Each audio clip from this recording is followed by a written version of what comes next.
show for real. When it's a defect, look at the tuning and the nutrients. When it's a night jacket, I wear a big up on a bag basket. Atiukanga nemusana rwara negwirikiti asvika padeni momsakadza ndekuklinikiti asvika nesaka there's no availability zvikangozi what nenesaka toflexi vakati chuwa kubatsira yawazi willing mama akamboedza nyengetedza namachipisi yengoma mhere chimama zvikurwadza manizvi nesaka mira nyengofonera titawirisi arevhawo yavo yakangotora maminitsi vakati tevere tikanokwira nefititi kabai apa fulo yechisikisi tikisvika vakatanga kukekita chimbichimbi kazimuzivinyiganirewo tikasteveni pane wani temomita yangu iri misinyi itapasipizi 1 human being remember icho chinangwa cheino ministry akadzoka namajekiseni namapirisi yakavhuluka ngendavhimba neelectricity ndikati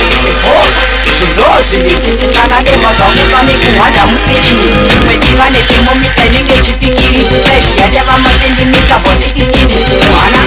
aingova matitititi nesaka ndosamutya hazvityisizvi takati zvandakuda panosani zvizhinji ndavakuda bhuku rangu rebhayo nerefisisi pamwe chete namakemikari mudhipifisi ndokunatsongotsendeta doing some reading it took different chemicals and started mixing it putting everything in order fast and quickly inside I just felt a horrific feeling while the whole process was about to begin ndakanosonga mushonga tapira sechigiri wainge wakasvipa zvinotyisa sedhisiri nokurara nezvakaitika ipapo handizivi katozombepuka kwanoka yatova ivini chimwe dzakagwadzirwa kwendarumwa netsikidzi zvakazoti zvokidza kunge zvawedzera spiriti kuzvandakavhurira sekompresa yefiriji kusvika panesi iya inotiswa namainjini ndotakati this is my modern disease nokuerekana vandinhongera zipinjisi ndakavhunduka mekatarisana nezisisi zvimwe chete avo vaivapo pasini iyi ndiunganga nemusana rwara negwirikwiti